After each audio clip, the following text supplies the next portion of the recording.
All right, what we're going to work on today is trying to find a piecewise formula from a graph.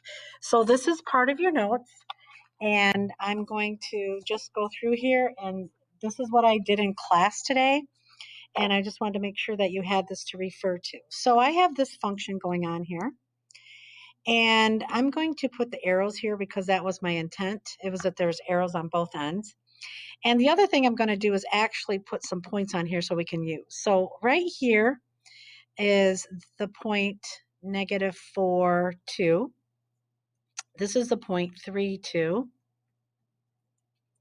This is the point right here is 4, 10.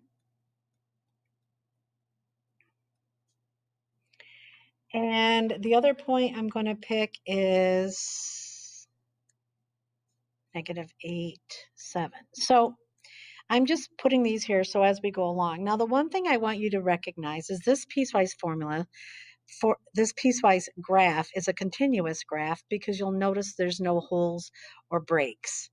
And that's important because right here at these breaking points at -4 where your graph changes and at 3, then I can see that I can kind of pick which piece I want -4 to be in, and I can pick which piece I want 3 to be in because it's a continuous graph, and as long as it's not repeated in a piece, then we're good, all right? So the first thing I'm going to do is set up what this is going to look like. So I have my function y, or f of x, equals, do a nice big bracket, and I'm going to set up the pieces. So as I write in here, then we can actually figure out where everything goes. So I've got where the function is in here, and here's where our domain restrictions are, okay? So the first thing I'm going to do is the middle piece because that's pretty easy to look at, and I know this is the line y equals 2. So right here, I'm just going to say y equals 2. So you always go top down, left to right. So I know that middle piece is y equals 2. You don't need to write y equals because that's what this is right here. And let's look at next, before we start looking at the other two lines, is to look at where the domain restrictions are. So the middle piece I can see is from -4 to 3. I can choose if I want -4 or 3 to be in there, and I'm going to choose not to have them in there. So I'm just saying this middle piece goes from -4 to 3, and they're not really included. So that's an open circle, but then I'm going to put them in these other pieces that will fill that in. So this left piece, or the top, I'm going to say x is less than or equal to -4. So I just want you to realize -4 have to be in one piece. I chose here, you could put it here. The other one here is it's going to be x is going to be greater than or equal to 3 because I don't have that in the middle piece. So now I've got my domain restriction done. Now the next thing I'm going to do is find some equations. So I'm going to stack and rack -8, 7. And I've got -4, 2. And we're going to find the equation. So I'm going to do y equals b plus mx. So the first thing I'm going to do is slope. And when I do the slope is a change in my y's over the change in my x's, or -5/4. And then I said, okay, so I have y, just erase that if it'll let me. Okay, let's try this again.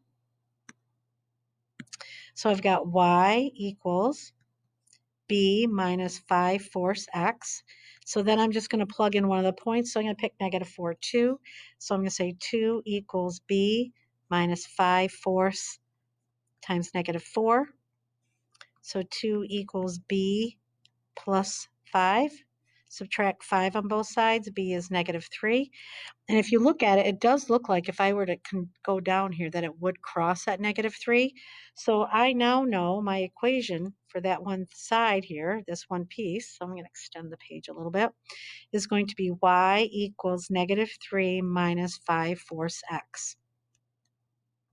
Now I'm going to come up here and put it in here. So it's going to be -3 minus 5/4x. So I plugged it right in there, and I see how that works, and I know that it's when x is less than or equal to 4. Now I'm going to do the same thing for the other side, and that looks like kind of a steep slope.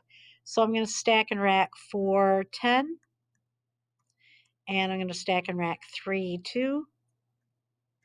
And when I do the slope, it's going to be 10 minus 2 all over 4 minus 3.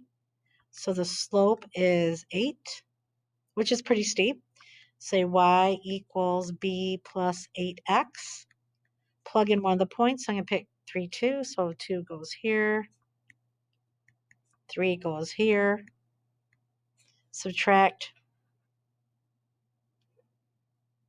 It's a plus. Subtract 24 on each side. B comes out to be negative 22. So this equation is y equals negative 22 plus 8x, or 8x minus 22, either way. So there is the formula that we had to do this. Now, you can actually plug this right into your graphing calculator. So I'm going to show you that in a second, that you can check that here. So I'm going to click this right here and open up my graphing calculator. And when you put this in, I just want to show you the button because it works really well. So hang on a second for this. I'm going to minimize this and hopefully this comes up.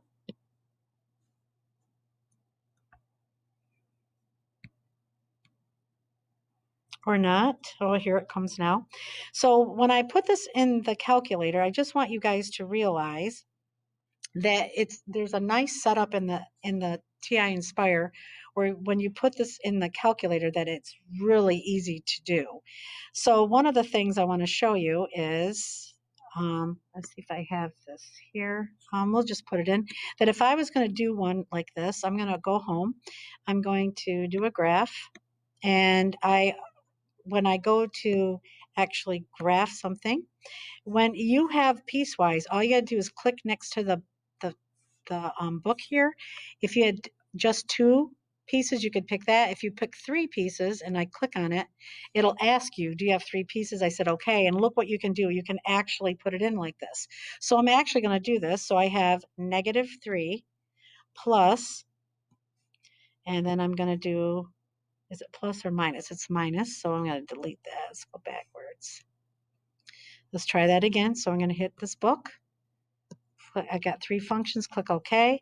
So I've got negative 3 minus, control this. So I've got 5 over 4 x. All right, and then you have to say, when does that happen? So I click it here, and it says when x is less than or equal to negative 4. So I hit x, hit control. Right here are all your logic, right over the equal sign. It's less than or equal to negative 4. Then I come to the next piece, it's y equals 2. And here I write when that happens, it's when it's between negative 4, hit the control over the equal signs, and it's between negative 4 and 3, so it's going to be less than, equal to, excuse me, less than x. Then I hit it again, less than 3. Then I come down here, the last piece is negative 22 plus 8x. And then here that happens when x is greater than or equal to 3, x, control equals, greater than or equal to 3.